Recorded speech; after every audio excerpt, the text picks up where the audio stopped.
SSP Malir Kashif Aftab Abbasi की खुसूसी हिदायत पर थाना मलिर सिटी एसएचओ फरासत शाह की बेहतरीन कार्रवाई।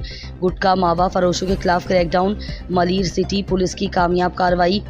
थाना Malir city SHO फरासत Shah Malir city police ने लेला टाउन के इलाके में गुटखा मावा तैयार करने वाले खुफिया कारखाने पर कामयाब छापामार कार्रवाई करते हुए बड़ी मिकदार में मुज़र सेहत अशिया बरामद कर ली। कार्रवाई खुफिया इतला पर की गई, जिसके तहत एक मकान में गुटखा मावा तैयार करके मुख्तलिफ इलाकों में फ़रोख्त करने का मकरू धंधा किया जा रहा था।